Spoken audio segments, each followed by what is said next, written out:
બારડોલીથી પિતા પુત્રીનું અપહરણ કરી ખૂન કરવાની કોશિશ કરનાર આરોપીઓનો સુરત જિલ્લા એલસીબી પોલીસે ફિલ્મી ઢબે પીછો કરી દબોચી લીધા તેમજ અપહરણકર્તાઓની ચુંગાલમાંથી પિતા પુત્રીને મુક્ત કરાવ્યા છે। પોલીસે તમામ આરોપીઓને કોર્ટમાં રજૂ કરી લાજપોર ખાતે મોકલવાની કાર્યવાહી હાથ ધરી। મળતી માહિતી અનુસાર બારડોલીના બાબેન ખાતે રહેતા યુવાને આજથી 1 વર્ષ પહેલા બામણી ખાતે રહેતી રાજસ્થાની પરિવારની યુવતી સાથે માંડવી ખાતે લગ્ન કરી નોંધણી કરાવી હતી। લગ્નની નોંધણીના 7 મહિના બાદ યુવતી યુવાનના ઘરે રહેવા માટે આવી ગઈ। યુવતીએ અન્ય જ્ઞાતિમાં લગ્ન કર્યાની વાતે અકળાયેલા પરિવારે યુવાનના પરિવારને અનેકો વખત જાનથી મારી નાખવાની ધમકીઓ આપી હતી। જે મામલે એપ્રિલ મહિનામાં યુવાનના પિતાએ બારડોલી પોલીસ મથકે ફરિયાદ અરજી આપી હતી। જો કે પોલીસે કોઈ કાર્યવાહી ન કરતા આખરે મામલો અપહરણ સુધી પહોંચ્યો હતો। યુવાનના પિતા અને તેની બહેન મોટરસાઇકલ પર સવાર થઈ બાબેન ખાતે ખરીદી કરવા નીકળ્યા હતા ત્યારે યુવતીના પિતા અને તેના સગા સંબંધીઓ 2 કારમાં સવાર થઈ યુવાનના પિતા બહેનનો પીછો કરી ઊભા રાખી લાકડાના સપાટે બંનેને ઢોર માર માર્યો।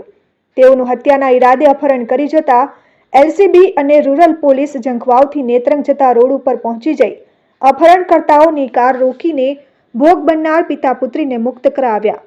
જો કે ગંભીર રીતે ઘવાયેલા પ્રદીપભાઈ અને પુત્રીને બારડોલીની સરદાર સ્મારક હોસ્પિટલમાં સારવાર અર્થે ખસેડી અપહરણ કરતા ચાંદનીના પિતા ધર્મેશ દયાળ ગુજ્જર, કાકા હીરાલાલ દયાળ ગુજ્જર અને સુખદેવ દયાળ ગુજ્જર તેમજ ફુવા નારાયણ હરદેવ ગુજ્જરની અટક કરી તમામ અપહરણકર્તાઓ વિરુદ્ધ ગુનો દાખલ કરી કોર્ટમાં રિમાન્ડ હાજર કરી પોલીસે રિમાન્ડ ન માંગતા તમામ આરોપીઓને લાજપોર જેલ ખાતે મોકલવાની તજવીજ હાથ ધરી છે।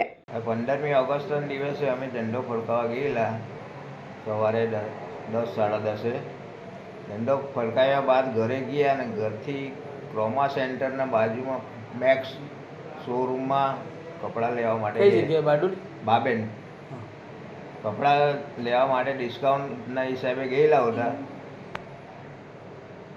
ત્યાંથી રિટર્ન થતાં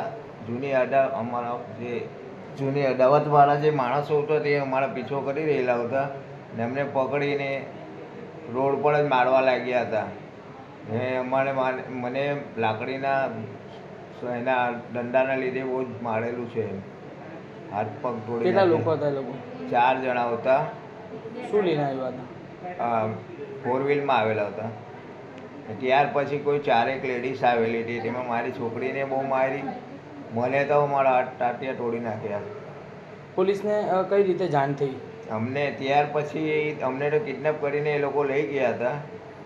લઈ ગયા પછી અમારો ફોન બી રિસીવ નહીં કરવા દીધો એમ। ત્યાર પછી પોલીસને અમારા ફેમિલીને ખબર પડી કે આ લોકો કંઈક કિડનેપ થયેલા છે એટલે પોલીસને એ લોકોએ જાણ કરી। આ કામે ગઈકાલે 15/8/2024ના રોજ બારડોલી રૂરલ પોલીસ સ્ટેશનના ઉમરાક ગામની હદમાં મેક્સ મોલ પાસે આ કામના ફરિયાદીના પતિ અને પુત્રીનું કેટલાક લોકોએ ગાડીમાં અપહરણ કરીને લઈ ગયેલા છે એવી હકીકત બારડોલી પોલીસ સ્ટેશનમાં મળેલી। જે આધારે બારડોલી પોલીસના police sub inspector Shri MJ Rathod સાહેબે તાત્કાલિક ફરિયાદીની ફરિયાદ લઈ આગળની કાર્યવાહી ચાલુ કરેલી અને તાત્કાલિક અમને જાણ કરતા આરોપીઓને જે દિશામાં ભાગેલા તે દિશામાં ટીમો મોકલી અને વર્કઆઉટ કરાવતા આ કામના આરોપીઓ સુખદેવ દયાળભાઈ ગજ્જર, હીરાલાલ દયાળભાઈ ગજ્જર, નારાયણભાઈ હરદેવભાઈ ગજ્જર અને ધર્મેશભાઈ દયાળભાઈ ગજ્જર પૈકી ઉપરોક્ત પહેલા 3 આરોપીઓ સુખદેવભાઈ, હીરાભાઈ, નારાયણભાઈ 3 આ કામના ફરિયાદીના પતિ અને પુત્રીનું અપહરણ કરી અને ભાગી રહેલા હતા। તેમનો ફિલ્મી ઢબે એલસીબી પોલીસ અને બારડોલી પોલીસે સંયુક્ત રીતે પીછો કરતા ઝંખવાવના નેત્રંગ રોડ ઉપરથી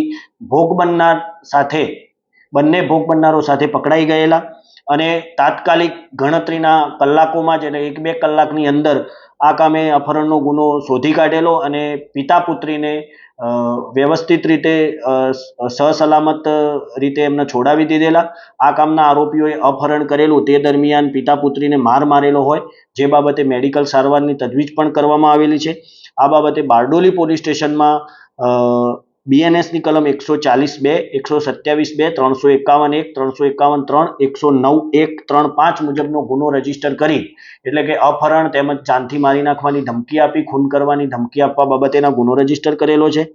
આ ગુનો બનવા પાછળનું કારણ છે કે આ કામના જે પકડાયેલ આરોપી ધર્મેશભાઈ દયાળભાઈ ગજ્જર છે, જેઓની દીકરી આ કામે જે ભોગ બનનાર અને ફરિયાદી છે એમના પુત્ર 1 વર્ષ પહેલાં કોર્ટ મેરેજ કરી અને ભગાડીને લઈ આવેલો, જે દીકરીને પાછી મેળવવા સારું આ લોકોએ ફરિયાદીના પતિ અને પુત્રીનું અપહરણ કરેલું અને એમને જાનથી મારી નાખવાની કોશિશ પણ કરેલી, તેમજ એમને ધમકીઓ પણ આપેલી.